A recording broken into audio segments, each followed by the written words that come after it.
Today on the Cameron Journal podcast, we are interviewing philosopher and political scientist Daniel Tutt. He is a professor of philosophy specializing in Lacanian psychoanalysis, and we are going to talk about some hardcore politics and some hardcore philosophy. This is a long one. This is a bit of a high-level discussion, so if you don't understand everything, that's okay. Because we really get into the weeds on some stuff. But we have some great discussion. We have some great debate. It's a quality episode. I'm looking forward to it. So let's get into it and let's go. This is the Cameron Journal podcast. This is the Cameron Journal podcast. It's a place where we talk about important things. It's a place where we bring a little slice of the news to you. It's a place where we do important things, have important conversations. It's also things that I like to talk about. My name is Cameron Cowan, and this is the Cameron Journal podcast.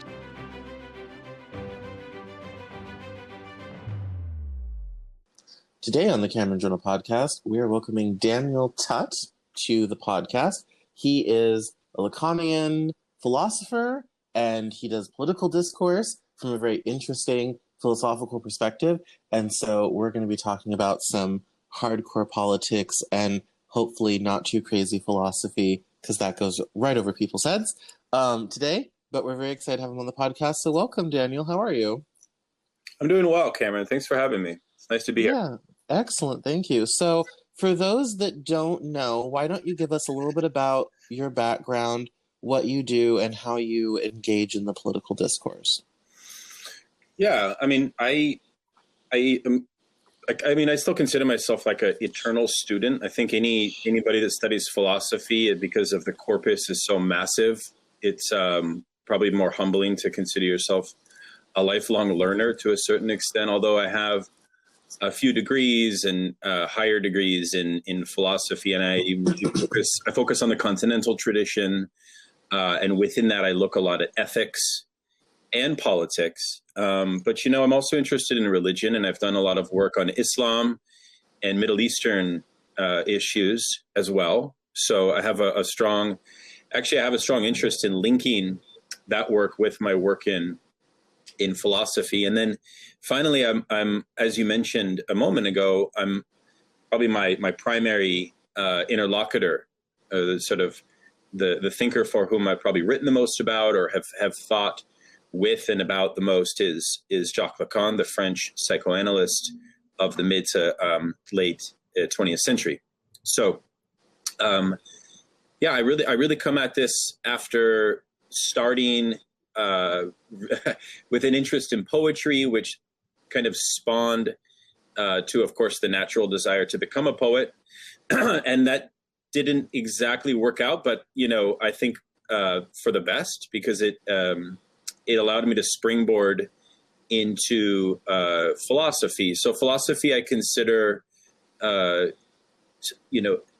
field which is interested in speculative thought, a field which is interested in not only answering how to live, but in addressing fundamental questions of the nature of reality, being, and human existence. Right. So psychoanalysis has a very compelling angle or a very compelling perspective on questions of subjectivity, which is another area of interest to mine, or what we might say in more simple terms is just basically the nature of the self. I think psychoanalysis has perhaps the most coherent or the most compelling account of the self, or what is often called the subject. And so, these are some of the reasons why I'm interested in philosophy. I mean, there's many others. So I teach, and I write in philosophy, and I do other things as well. But I think my main passion area remains philosophy more generally, with an emphasis on psychoanalysis.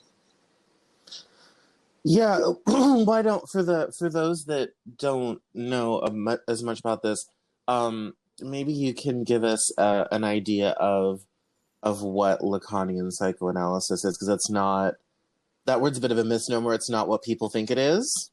Sure. So maybe you could give us a short intro as to what exactly that is, so that Yeah. the uninitiated kind of know Yeah. what we're talking about. Sure. I mean, he's often known as the French Freud. So all his Frenchness is actually not that significant at all. Actually, I think it's actually better that you think about thinkers kind of you sort of detether or de-link thinkers to their identity. And that's especially important with a thinker like Lacan, who is somebody who has a very strong critique of identity.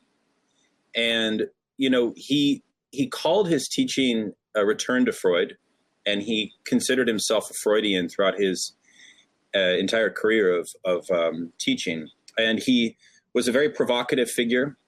He opened up his seminars to the public and published some of his writings called the Écrits. And these writings became best-selling. And so he became a kind of celebrity. And he had a very charismatic mode of transmitting his teaching. That's part of the reason why he was a celebrity. But there's just a number of kernels in the Lacanian thought that I find deeply compelling. I mean, one of them has to do with his formative idea of the mirror stage, which is, you know, the kind of the groundwork or the kind of scaffolding of the Lacanian theory. And it has to do with the way in which the ego comes into self-awareness. And I don't want to go into like the depths of describing the mirror stage, but one of the great kind of outcomes of his theory of the ego is that the ego is actually something that we must abandon. It's not something that we must affirm.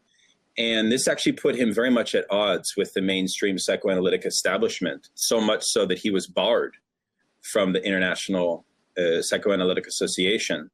And he became a kind of rogue independent psychoanalyst. And when he was barred, he was taken in by Marxist philosophers, and they gave him a kind of place to continue his teaching and to continue his lectures. And so one of the things that he often critiques is what we know as ego psychology. And ego psychology refers to a broad tendency after Freud to basically treat the ego as necessitating a certain strengthening of the ego to help kind of fortify subjectivity or fortify the self. And Lacan saw in that wager of ego psychology a grave error. And he actually argued that this actually leads to a lot more of an aggressive. So he argues basically that the formation of the ego is founded in a fundamental aggressivity, right? And it has to do with the way in which the very formation of our desire is founded off of a sort of constitutive lost wholeness. So the theme of incompletion and of fragmentation are extraordinarily central in Lacan's teaching of the self and of the ego. And that's actually one of the more challenging aspects of Lacanian thought, which is that there's no kind of return to the whole. But yet we sort of have a desire to do so.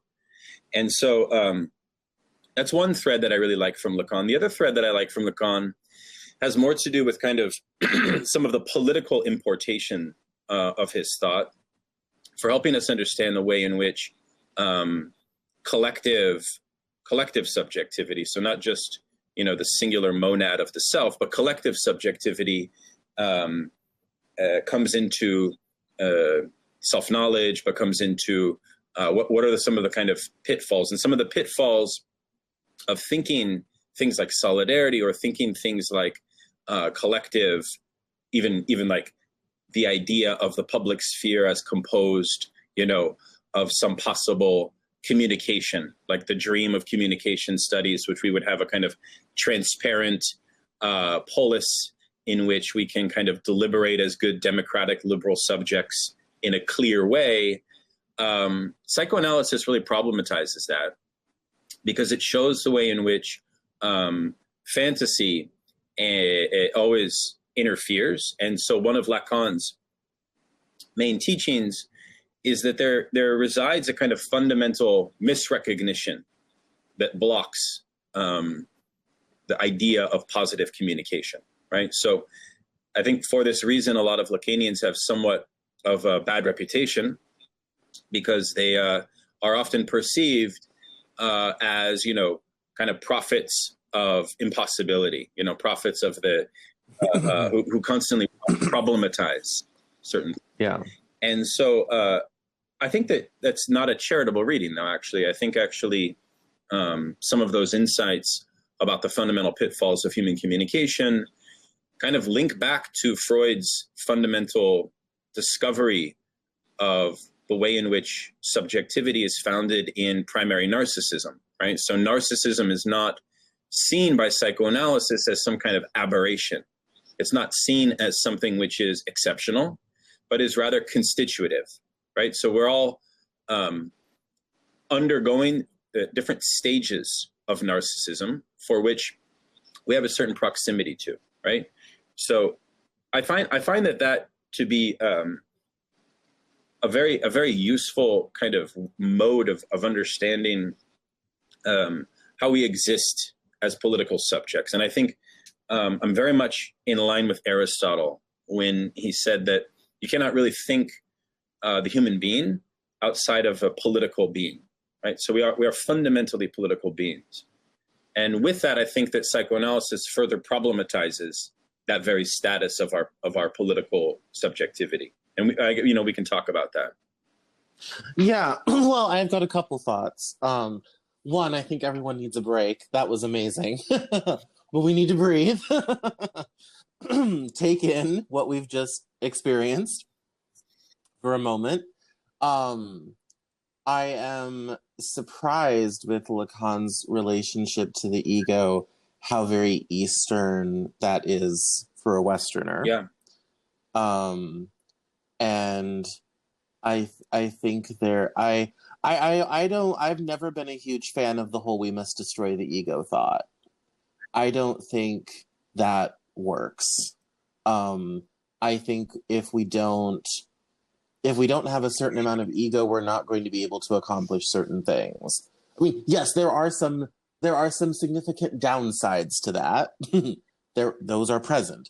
But if we want to build a building, create civilization, all these sorts of things, we need people with some pretty big egos to go around and believe that they can, do things, sort of thing.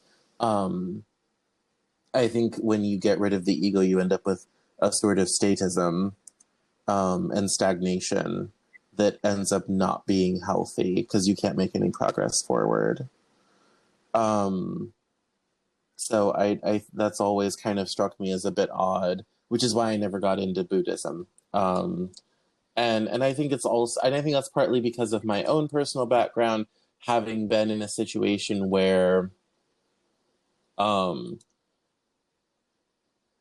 situations in my life where ego has been destroyed and then subsequently never nurtured.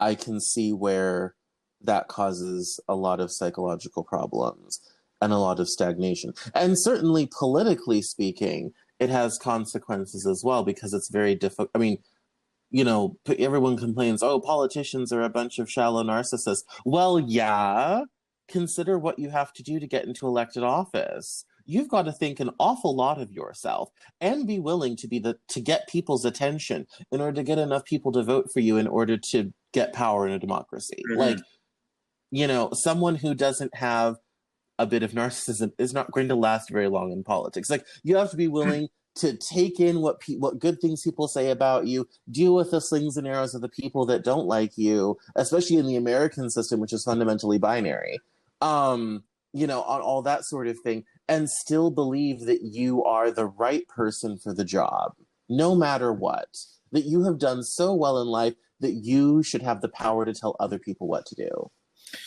because of how well you've done. Like, you cannot do that if you don't have people that are a bit narcissistic and have some healthy egos. No. Like, it's just not going to work. Yeah, I mean, if I may, I disagree, but I think this is a healthy disagreement, which I'm happy you raised this, because, it's always good. I think in our discourse, we always say we're so divided and that, people disagree with each other, but like very rarely do we really have true reasons to disagree. And I think this is a good example of a kind of intellectual difference, let's call it, but maybe not merely intellectual, but actually has like stakes in the real world. And so my view is that narcissism actually is not just one thing. And in fact, there is a kind of healthy narcissism, right? There's a healthy narcissism and there's a pathological form of narcissism. And I think that part of the problem is that you have to understand first and foremost that you can have a narcissistic culture or a narcissistic subjectivity that is devoid of self-love, right? So the first thing you have to recognize is that pathological narcissism is kind of this stunted form of narcissism, which is actually terrified of coexisting with otherness, in a certain way. Like, yes, the kind of composite model of the political figure that you just mentioned feeds off of this kind of singularly undiluted positive feedback loop that's constantly reaffirming their ego, but they can't handle antagonism or negativity. They can't handle any other form of self-aggrandizement, right?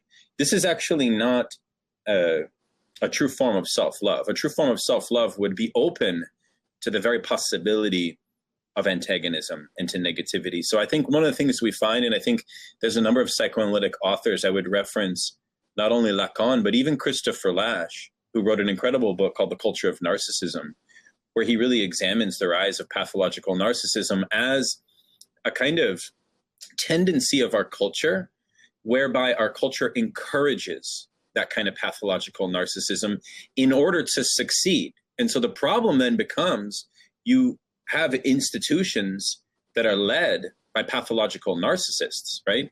And these are people for whom envy and jealousy are the kind of dark, unvisited or disavowed side of their narcissism, right?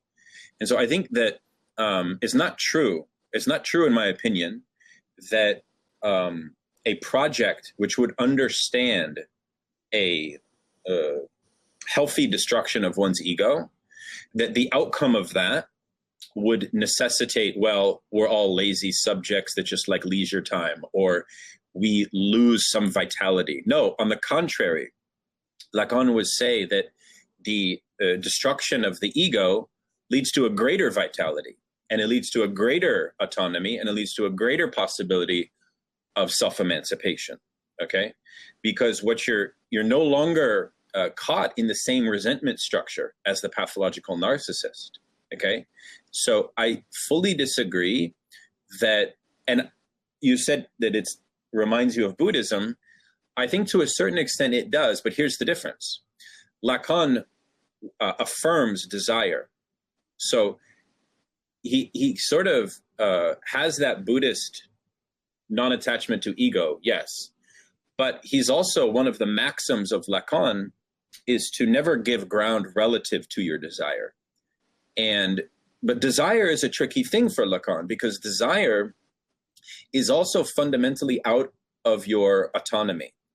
Your desire from infancy onward is formed in the field of speech, in the field of language, for which you're sort of tethered to that field. And there's you sort of have a fundamental loss. There's a kind of irreconcilable gap between your desire and this other field that determines it. So part of the objective of psychoanalysis, or undergoing psychoanalysis as an individual, is to come into greater control or autonomy precisely with that missing desire, that core desire, which is the most singular part of you. So you're sort of trying to find a more autonomous ground of the determination of yourself that is realized beyond the self-determination of the social field or of others. So I actually think, on the contrary, the Lacanian orientation is not producing just one kind of subject or a kind of passive subject. It's trying to unleash something much more singular that is housed within your desire. No, I can see that. I can see that. I think the aspect of desire as such is important. I think the rub there is, can that exist in a healthy way without ego? And I feel like that's a bit of a bridge too far.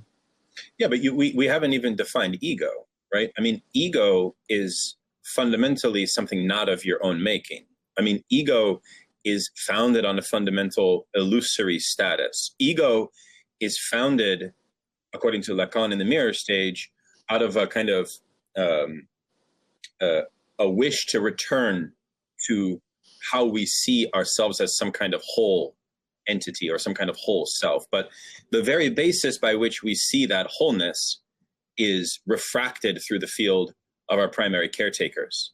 So part of what it means to become inducted into language or subjected to become a subject is actually to make a movement outside of that ego in what Lacan called the imaginary, right? So the imaginary, unless you are basically along the structure of psychosis, you can't really coexist in a healthy way purely within that imaginary form of the ego, right? But then the ego becomes something completely different when you're thinking about the subject of the symbolic, which is of like the social order. And so these are sort of distinctions Lacan would make between the imaginary register of reality, the symbolic, and then the real, right? This is what's called the RSI, the real symbolic imaginary. We don't have to get into the technicalities of that, but these are kind of fundamental ways of human experience, okay? And so what I'm simply trying to say is that the ego is not a static thing. I mean, it's not this kind of original sin of like Christians believe, where it's like you're marked from birth. This is your destiny, right? That's actually the interesting thing about the Oedipus complex or the Oedipus myth, which informs a lot of psychoanalysis, which, you know, a lot of people have read in different ways. I mean, one of the ways that people read Sophocles' Oedipus in high school is that really it's a kind of tragedy about how the self is thrown into a situation whereby its destiny is completely out of its control, right?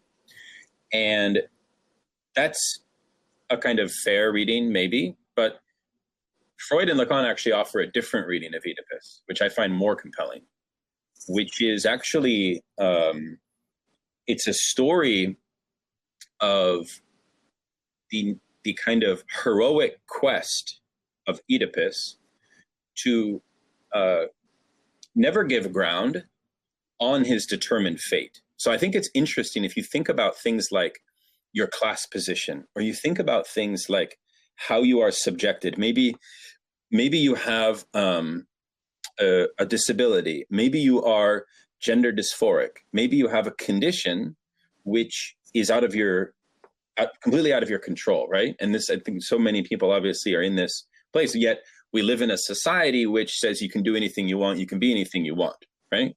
So how do you manage that gap? How do you manage that chasm? And I think Oedipus becomes a hero precisely because it's a story of a constant resistance to the determination of one's own fate. He's like moving at 180 degrees in the opposite of what the oracle told him that he was supposed to move, right? Yet the fate still determines it. So it's a beautiful point because it shows that despite that determination, right? Despite that, there is a kind of resistance. And so I think that psychoanalysis and even religious traditions show that at the core of desire is a profound resistance, right? And I think that all of us in our own ways are living embodiments of different forms of resistance for which we should celebrate, right? Like, I think that there is, in our time, a profound struggle that people undergo, and we often don't even have the language to describe that struggle. But, you know, have you ever felt like you're resisting something, but you're not exactly clear what it is you're resisting, right? And I think this is why psychoanalysis is important, because what you're resisting is also tied up with your unconscious, because you have unconscious desire, which is determining, right? So this is where Freud would say that the Oedipus complex kind of resides. And we can get into the debates of all of that. But what I'm trying to say is that by no means should we think of psychoanalysis as a kind of Buddhist discourse. No, it's a discourse of the self's resistance and, you know, the self's overcoming in many ways. That's how I prefer to read it. Yeah, I think the trouble, I think I bring a bit of myself to this discussion that's a bit different than all the stuff you were saying, is when it comes to like fate and destiny and all this type of thing. I'm a bit more deterministic in terms of, I think there are a variety of factors that come into play that greatly determine what is going to happen into someone's life. And I think those things are fairly inescapable. For example, in this country, if you give me the zip code you grew up in, I will predict exactly how much money you will make in your life. Because if you came from a wealthy zip code with good schools, you will make more money. If you came from a poor zip code with bad schools, you will make less money. Standardized testing is the same situation. Standardized testing does not tell us anything about the knowledge of students. It tells us their socioeconomic status. That's all it does. Standardized testing is useless as a form of knowledge. It merely tells us how rich the students are. And I think those are the type of... I'm a big systems theory guy. I am big into studying how systems help people and how systems fail people. And I think those societal systems... And I think this is the part where people struggle. People don't want to admit that the systems we have set up in society determine far more about the course of their lives than anyone really wants to admit. Which is why I think the whole you can be anything, go anywhere, you know, pursue your own destiny American myth is so compelling, is because it is the salve that allows people not to realize that, you know, how much money your parents made, how educated they were, what education they were able to offer you, all this type of thing incredibly determines how far you'll go in life. Social mobility has been going down, not up, for decades. Yeah. Mostly thanks to stagnant wages. All of these things come together. And I'm working on a book right now called America's Lost Generation, and I'm writing about how millennials were failed by their boomer and Xer parents, and how systems were put in place. Like, our generation was screwed from the jump because of systems that were put in place. Mm-hmm. You know, and oftentimes as we were being born, these systems were being put in place. And that is where I don't view it as we are political subjects that are autonomous, working in a political society, you know, working together for this. I view it as we are part of huge elaborate systems, and our lives are affected by thousands of small decisions by millions of people over periods of time. And the amount of control that we have over that as the individual is incredibly small. Mm-hmm. And that's incredibly daunting. Most people can't handle that. I mean, in some sense, you have to historicize this. I think that's my first thought here. I mean, you know, in some sense, you could say it's always been true, what you're suggesting. In another way, you could say that, okay, very well, if the picture that you just presented to us is true, then what is it worth living, right?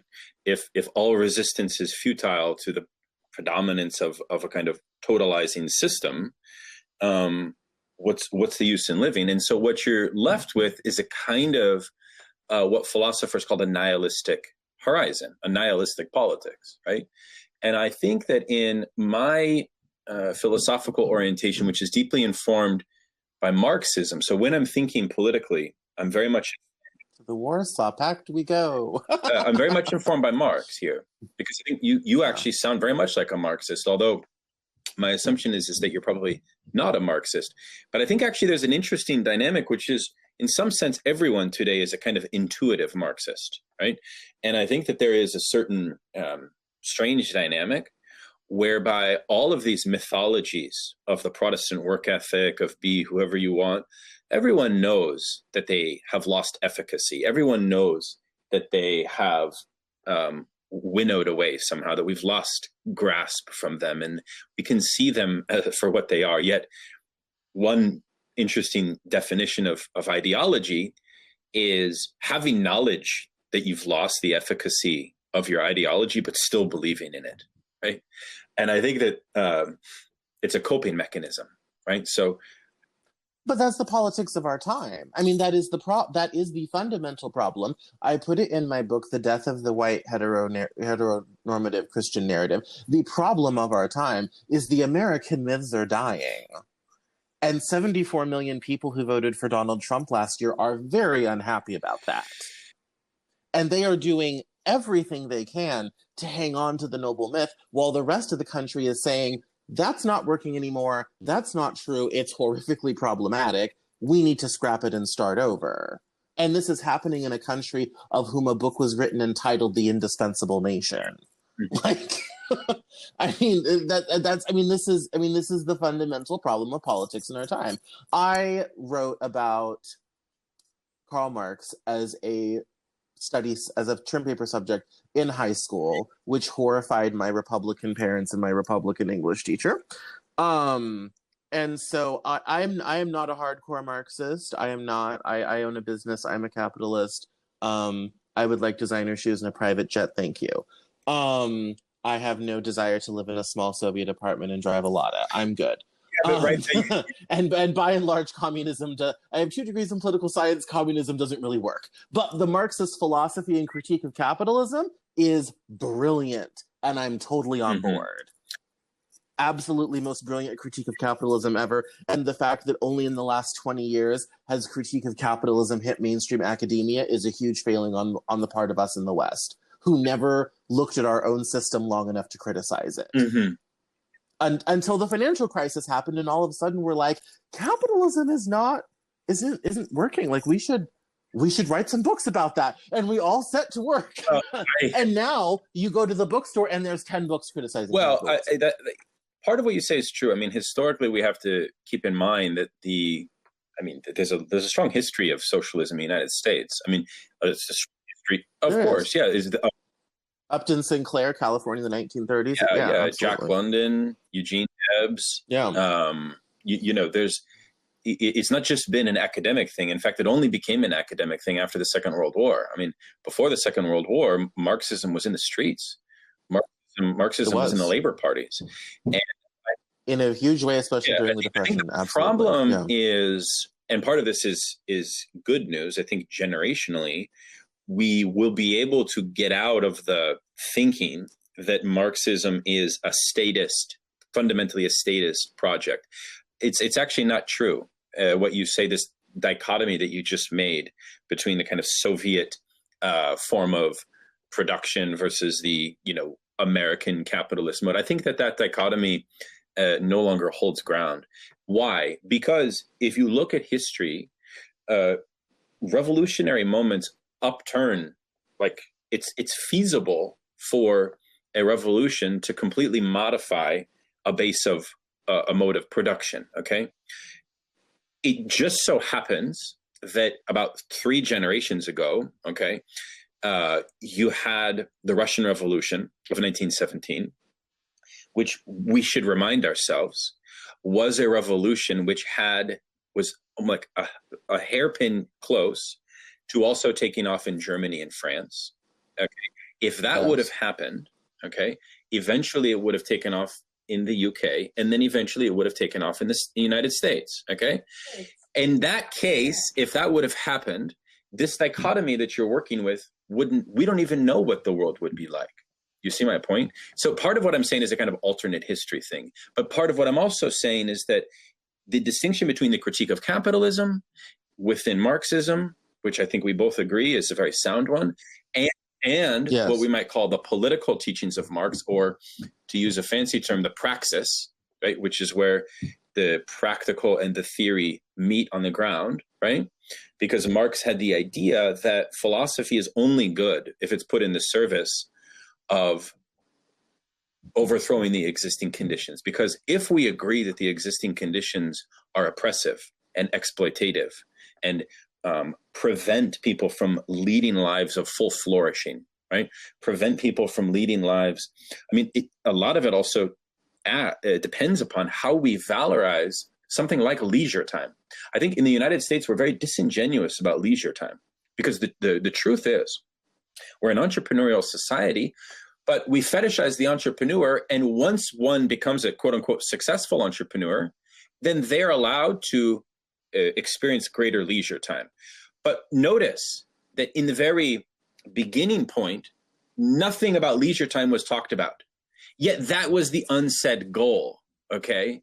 So we have a profound Christian Protestant legacy of a disdain of leisure time, which is an idleness, which is very problematic.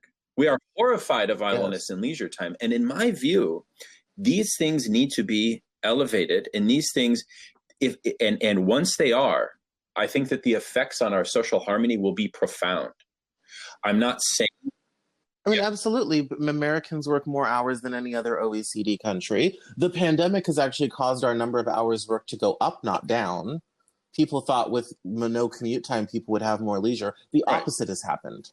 People are working longer. No, but you see my point. My point is that let's envision a politics of human flourishing, which privileges free time and privileges leisure time, as opposed to constant growth. I mean, one of the nice definitions of liberalism is that liberalism is a political philosophy. And you notice how in our conversations, we always let liberalism off the hook, because liberalism is basically like realist. It's like all that there is. It's like the water that we swim in. There's no outside of it.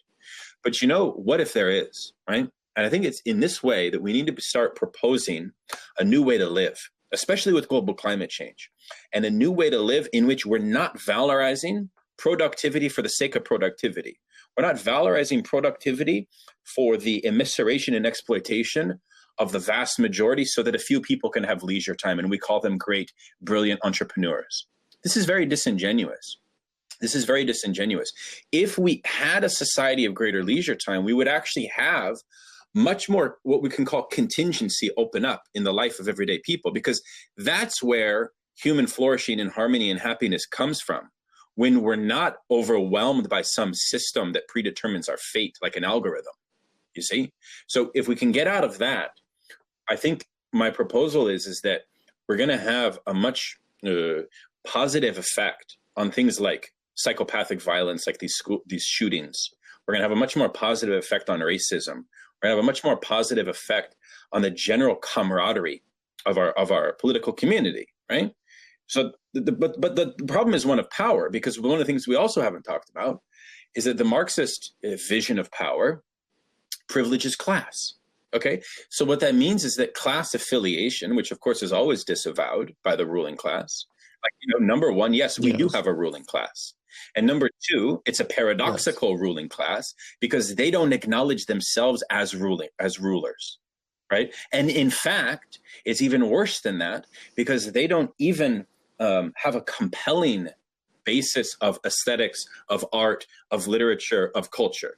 They are scared and they are too weak, in my opinion, to own up to the fact that they are a ruling class. Like, in some sense, that defines Trumpism right there. But that's also, I mean, but how American is that, though? I mean, this is the country that threw off the shackles of the very traditional aristocratic British ruling class in favor of something else, in favor of something different. And the sad thing is we didn't even get rid of the class system. We brought it with us. But it's one of those things that if we never acknowledge, and this is so American, if we don't acknowledge it, if we don't talk about it, then maybe it doesn't exist. Well, on that point, I'm a partisan. I support the Hartzian school, which reads the American Revolution as a bourgeois revolution, and which argues that what's unique about the American Revolution, was that's no argument. Well, wait. So what Hartz argues, and I agree with him. Louis Hartz has written incredible work on the history of liberalism in America. I highly recommend his work.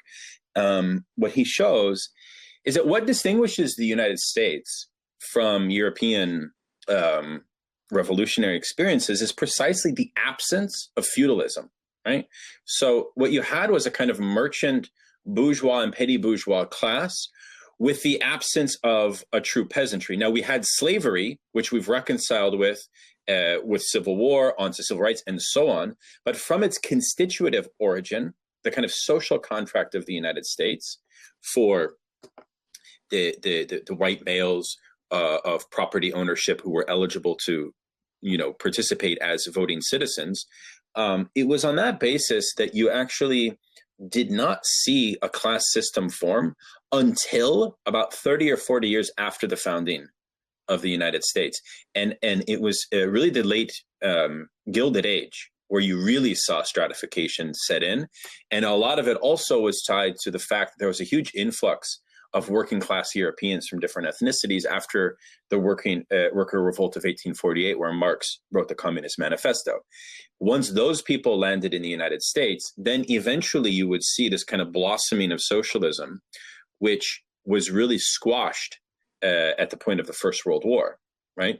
The point of the First World War, you have to realize, is that all of the socialists, and there was a real socialist movement in this country, they were all jailed. The writ of habeas corpus was put out, and all of their leaders were thrown in jail, right? And so it was squashed. I mean, this is even before McCarthy, right? So what I'm trying to say is, I think that the United States after 2008, I fully agree with you, is dealing with a kind of new class struggle. And it has no historical language to fully understand that class struggle. Like, for example, in France, they will burn down, whole commercial districts if the French government threatens to remove the pension, okay? The United States will never do that, right? And this is a major problem. And this is why, in my opinion, we need... No, we did the opposite when they got rid of pensions in this country. It was welcome. Yeah, no, exactly, right? So, but now we're sort of paying the price for these profound mistakes, right? And I think that the COVID experience has been a kind of shock, a profound shock, whereby Trump has left the stage, and Trump himself was a figure who fed off of ideological incoherence. He was only allowed to arise because there was a profound decadence and a profound weakness of the liberal ruling elites. But of course, he comes from within that class, ironically, and he is able to kind of create a circus without any bread, as they said in the Roman times. There was some rule that could do that. And so I think that with Trump now gone, what we're facing is a number of very serious questions. There's obviously a refusal to abandon the status quo. That is obvious. Yet there is a growing recognition that we have to abandon the status quo. We absolutely have to do it. And I think, one of the ways that this happens is through mass political organizing and through raising class consciousness, right? As a form of thinking political solidarity, right? Because we talk so much about identity politics, and there's so many critiques of identity politics, but my vision is that the class struggle kind of supersedes a lot of other struggles and can kind of become a receptacle in which organizing can kind of congeal around. That's right, in an ideal sense. Well, yeah, that's difficult to do. I mean, when I was writing about racism in my book, towards the end I said, here's one thing you have to know about racism. The more you research this and the more you look into it, the more you start bumping up against issues of class. And as you dig into that, they start to rub together real well. And that, I think the problem with that is I do not think we can have class consciousness and identity politics at the same time, because then people end up fighting over these identity politics issues rather than uniting as a class sort of thing. It is incredible. It is so telling that Trump supporters have many of the same complaints as many Democrats, but in our current political thing, they're on opposite sides of things. And it's like, and people would look at me strange when I said Bernie Sanders is the left Donald Trump, and people would be kind of like, "What are you talking about?" I said, they're both populists. They both articulate a different political economy. I happen to agree with one over the other. But I said, if you look at the behavior of the people who support them, the Bernie bros are no better than the I totally MAGAs. disagree with that. I mean, like this is the opposite side of the coin of the same problem. If you could somehow unite those things together so that we're not arguing about transgender people and racism and Black Lives Matter, and you could unite those complaints under one umbrella, you would have things change in this country radically overnight. But I doubt there is any will for that to happen. It's interesting you say the term will. I mean, I think ever since about the late 70s, we've seen across the board radical voter apathy, radical disenchantment with mainstream politics. So even to say that the two political parties have any kind of cachet or with wider public opinion, I mean, even in a kind of Chomskyan analysis, which I think Noam Chomsky has a very kind of American empirical view of the way that democracy is fundamentally hijacked by the elites, in part because if you just simply look at public opinion on things like universal health care, you can see that the vast majority of people actually want it. But then when you look at the percentage of people that actually vote, it's profoundly too low for any kind of mass politics to get off the ground. And I think part of there's many culprits, there's many reasons why this is the case. I think there's this system issue, which you were referencing a moment ago. There's the very status of the public relations industry and the way in which you can utilize messaging through the media to draw, to tease out a certain conformity of thought. There's also, of course, the issue of generational conflicts. But one of the things that Marxism points out, apropos generational conflict, is the way in which political ideologies and commitments fall along the lines of property ownership, right? So since the origin of liberal capitalism, in Europe, this was formed under a distinct set of protocols for the preservation and protection of private property. And I actually would say, if you look, I'll give you one example. If you simply look at the way that the Corbyn election occurred in the UK, so much of the ideology there was structured around a kind of boomer property owning, asset owning, not only property, but also asset. That's hugely important, because you have to keep in mind also that the boomer asset owning class was saved. They were rescued after 2008. And there was something called quantitative easing that was put out by the Federal Reserve, which allowed for their assets to not tank. Okay, it allowed for them to stay afloat. Okay, so they could preserve their wealth. But in a true crash, they would not have been permitted to do so. So it would have been better for millennials and Zoomers and younger people if everybody just crashed out and we started over. But that didn't happen. What happened was the economy was hobbled together and preserved on lines of generational inequality. And actually, one of the things that's very interesting that will happen in the next 10 years, as you probably know, is that the boomers will retire and they will die, and all of their money will be bequeathed to their children. And it's at that moment that the progressivism of the millennials will probably alter again because of property and asset ownership. You see, so there's something deeply conservative that comes with the asset owning class, and there always has been, right? This is like a structural feature of capitalist social life, right? So in my opinion, I think that, these are real questions that we need to, first and foremost, from a philosophical standpoint, analyze, critique, and unearth and understand before we can do anything. We have to be clear on what the problem is and where the power resides, right? So talking about the things we're talking about is like the best thing you can do to begin, right? And then you can decide on what kind of action you want to take, Well, I think this is why, because of what you've just mentioned, I think now is the time to put in place the type of tax structure that's going to repatriate a great deal of that wealth into the public space. And I say that as someone who comes from a privileged background who will be paying the aforementioned taxes I'm proposing we raise. Like, I will be directly affected by my own policy and my own philosophy. And I agree with you. I think millennials will be set to get a lot more conservative because we've had 2 major economic downturns before we're 40. Most of us don't own houses. We're hobbled with student loan debt. A lot of people can't have kids, all this type of thing. So yeah, the minute we get any money whatsoever, we are going to hoard it like pack rats. Like, we're going to be worse than the people who went through the Depression. Maybe. Because it will be the first time we will have ever had financial breathing room in our adult lives. Yeah. And so people are going to want to hang on to that. But to that, bouncing off of that in terms of capitalism, I think one of the things, and I always tell this to people, one of the things about capitalism that broke capitalism was industrialization.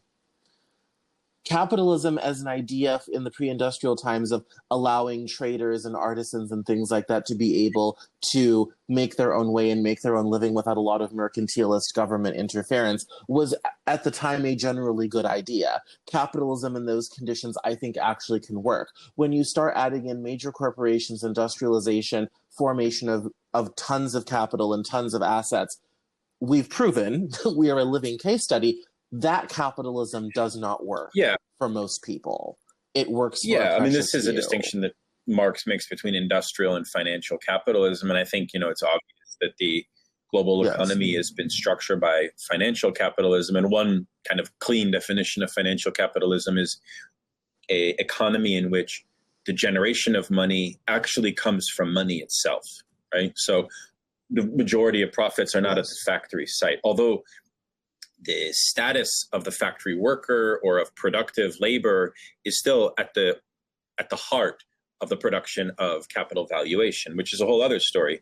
But the vast majority of profits in a financial capitalist order like ours actually come off of financial derivatives, investments, shareholder profits, and so on. So there's a certain vision you can have, which is, yes, let us institute the wealth tax. Let us use, MMT theory, modern monetary theory, and kind of for progressive ends, take over the Federal Reserve, right?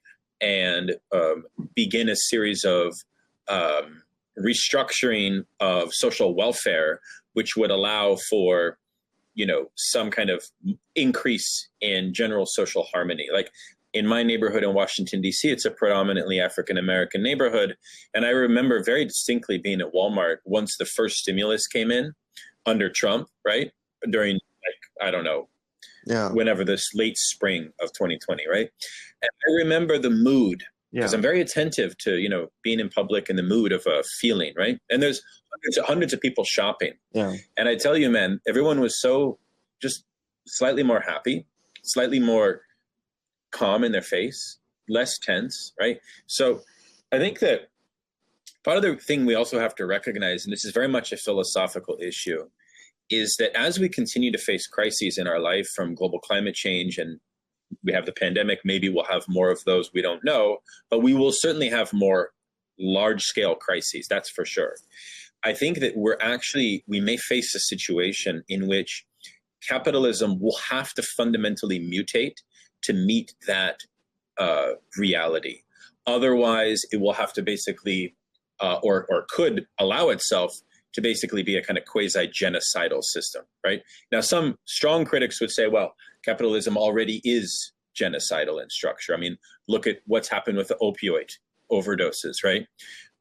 Look at what's happened with the carceral state, right? I mean, there are, in all of the post-industrial, Rust Belt small towns, if you travel through them, do you know what the primary industry that's left there? It's the prison industry, right? In many of these places. So you have these kind of fundamentally illicit and fundamentally,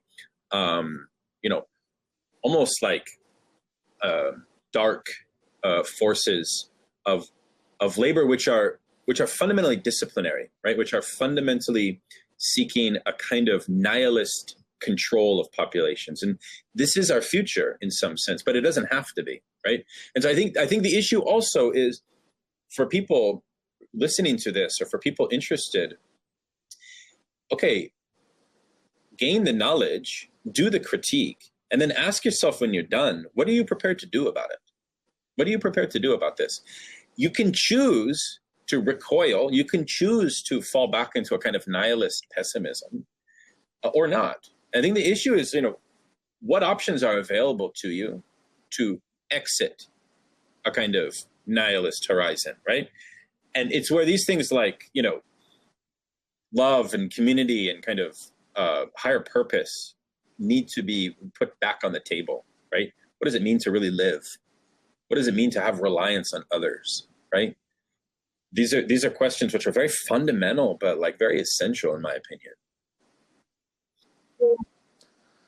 Yeah, I mean, I definitely lean into the nihilistic pessimism. The system is broken; it's no longer working, and I'm not sure we can fix it or save it. And I say that as someone who tells people one of my Cameron's quotables is, "There is not a single problem we have that we cannot solve. We lack the political will to do so." But I don't see any chance or opportunity for us to actionably fix these problems because politics is broken. People are disengaged. There's, the people that are invested in the system continuing hold a lot of the cards, and the people who are not don't. And I don't necessarily know how you can shift or change that. And there's no will in this country for violent revolution to force it. So I don't know what the path forward politically would be to do that. I mean, I was involved in the Tea Party and in Occupy. I came back up here and got involved with BLM and all this sort of thing. I've basically seen 3 street revolutions between 2011 and 2020. And besides changing the dialogue and bringing awareness to problems, very little has changed. Of those 3, the only one that got political power was the Tea Party. That's true to an extent. I mean, I would say Bernie Sanders was an outgrowth in part of the Occupy movement. He was. And I think that he still has a moral power. And I think that there's a whole generation of working class people. I mean, keep in mind, it's going to be a very interesting dynamic of what's happening to the class composition in the United States with the pandemic, in the sense that if I was a working class double of myself, let's say I was born,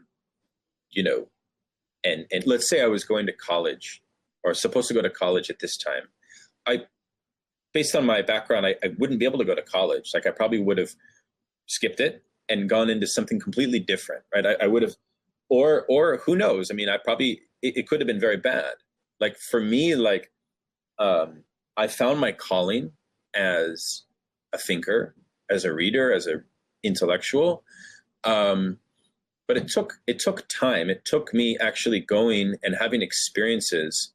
It didn't happen when I was a teenager. You know what I'm saying? People need time to grow. And I think there's going to be a whole generation that have been deprived, and there already is in some sense, deprived of having that space for self-discovery, having that space where they don't have to constantly work, they don't have to constantly labor, to discover their true passions, to discover their true desires, right?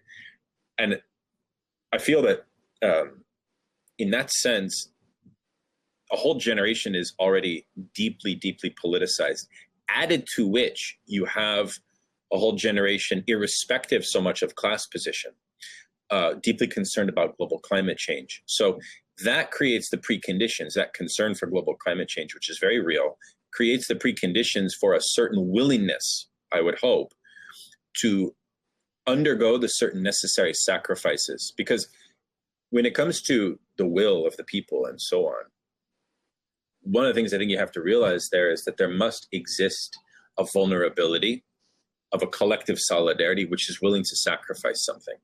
That was part of one of my critiques of the liberal support for BLM. Because, just a few blocks away from my neighborhood, it's a gentrified neighborhood, there's all these BLM posters. But, you're living in $1 million home. And it's very clear that you're putting that BLM poster up to assuage your guilt about something, right? Because in your vision of politics, yes, you've been permitted to sort of do this performative act of putting up this sign, and that will somehow satisfy something, right? And And Biden is not helped matters because he's just permitted a lot of these liberals to check out, to basically say, I'm done.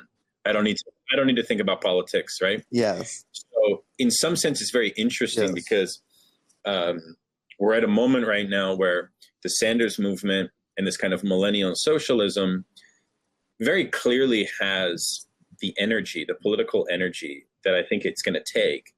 But, we're up against huge hurdles. Huge hurdles. We don't control the media. We don't control the cultural institutions. Those institutions are extraordinarily powerful and they are hostile to us, right? But they're hostile to us in a passive aggressive and condescending way, right? So there's many things that people can do.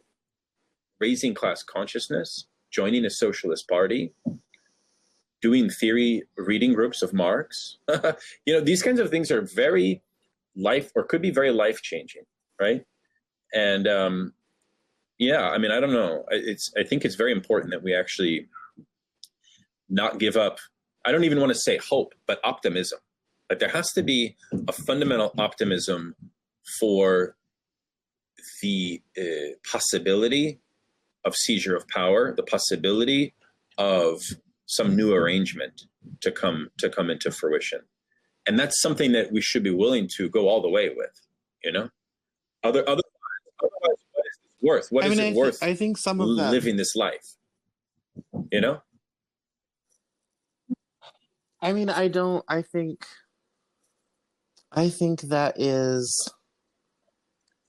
think that's difficult because when it comes to the whole community aspect and all that sort of thing, yeah, I'm glad that people are doing mutual aid organizations and all this sort of thing, and I think that's really awesome. I can't necessarily participate in all of that because I'm autistic, and entering into that world and that whole thing is really difficult for me because of my mental health situation. But I think that's a wonder. I kind of end up standing alone, kind of over in the corner by myself, which is fine. I don't mind. But I also agree the intellectual background of many people who are doing these things is sorely lacking. And that's a huge problem. I saw it with Occupy, and I did my level best to try to educate people, and it was all very difficult.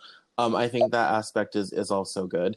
And I think, asking those questions of what is a good and productive life is a good idea. I just had a thing on the blog last week about COVID and the work-life balance, and that perhaps one of the things coming out of this crisis is we as Americans need to think about, are we, living to work or working to live? And that's a conversation we have not had in this country in a very long time. And that is a conversation I think is worthy about having, of being okay with simply working less and not having the productivity fetish that we have had for but that productivity fetish is not something that is some kind of individual choice. It's absolutely imposed on us. So I think that we need to even have a new way of assessing, even at a kind of basic epistemological level, of like how we assess the knowledge of our own oppression and alienation.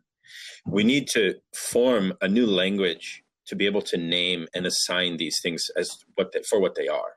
Like I saw this recently in the film Nomadland. I don't know if you've seen this film. It's a very interesting film about a woman who is, elderly, she's maybe mid-60s, and she basically loses her job. She kind of has a tenuous connection to her family, and her husband dies. Concurrent to that, she basically becomes homeless, okay? But the very interesting thing about the film is that its portrayal of all of that process of becoming homeless is kind of secretly posed in a distinct American self-becoming, leading a life of your own choosing kind of framework. And the irony is that a lot of boomers that I spoke to who watched the film actually perceived it as that. They saw it as a kind of, I don't know, like an Emersonian form of self-realization or something like that. And I was thinking to myself how this is the issue. This is the issue of a kind of proper knowledge about how we assess what is an antagonism, what is not an antagonism, how we assess what is a social harm, what is not a social harm, how we assess when we're being exploited and when we're not, right? It's these things that I think philosophers and theorists can contribute. And see, here's the problem: is I look at that and I say that's a film about the failure of the American system. This is why our system doesn't work. Look, also that. Because I mean, I've been in that boat. I know other people who've been in that boat. I've spent time studying those things. I look at that because I'm a big systems sort of person, and I come along and say, no, that's the system failing. The trap doors of the system are set in the wrong order, so that this person. Yeah, I mean, what you're basically talking about is what academics call cybernetics, which is something that was kind of, created out of the Second World War, and it's kind of system-based approach to the maintenance of social life. And I think that actually it's a mystifying way of viewing social power, because it presupposes that there's some other system, kind of like you think of like the cartoon show The Jetsons. I don't know if you saw that. You're a little too young for it, possibly. Yeah, like it's that vision, right? Well. If only we could just sort of recircuit, or if only the people that were our rulers could somehow have a more benevolent or more egalitarian view of how our system ought to be, it would be better, right? And I think actually that's actually a not a good way to read it, in part because if we follow the logic of capital as a mode of impersonal domination, like one good thesis or sort of definition of capital, a capitalist society, is a society which sustains a structure of impersonal domination, right? In that sense, it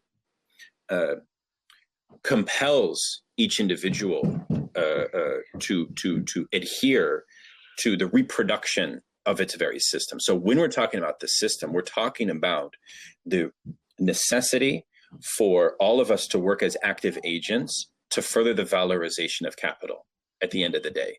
And so that's what I define as system.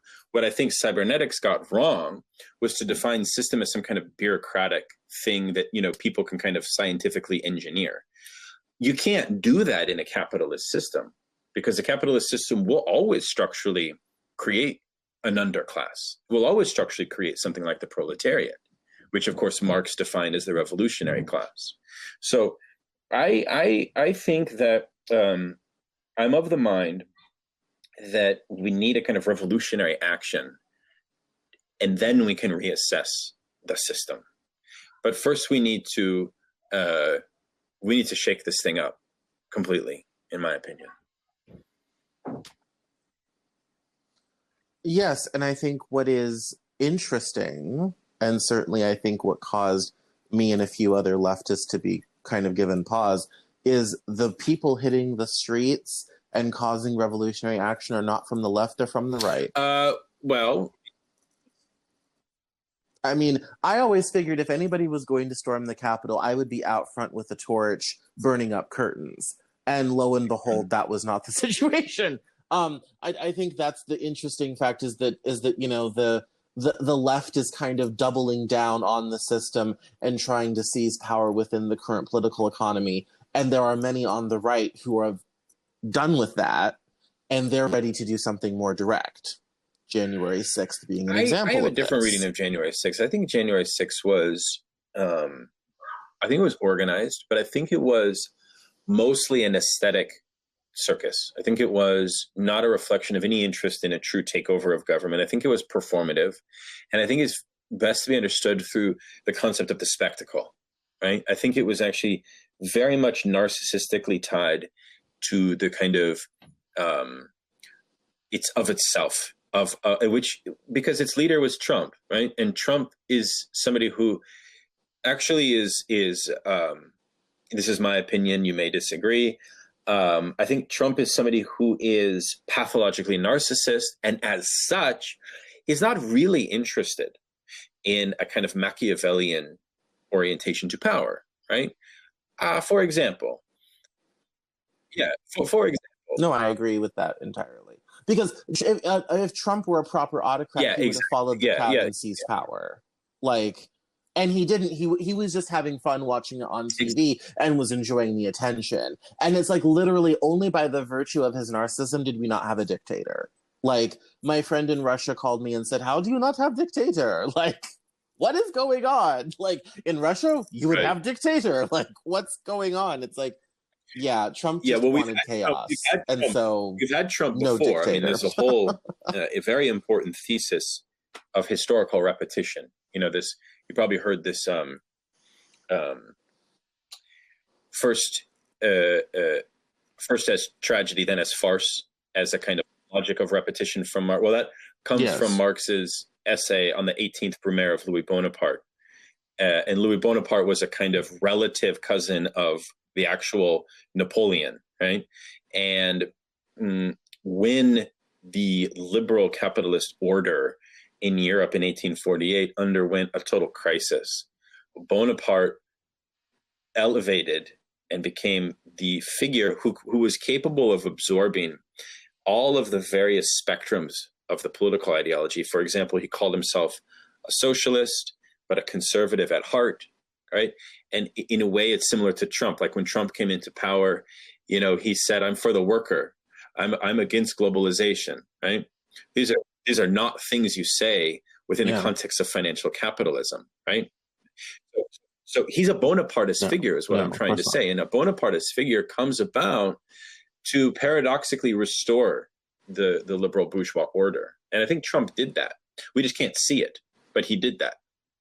In other words, the crisis of liberalism created Trump, and he effectively restored if we're purely analyzing it from the kind of abstract point of power, I think Trump did a handoff to the ruling elites, and it ended up being very smooth for them, because what it basically did was retrench. I mean, I'll put it this way.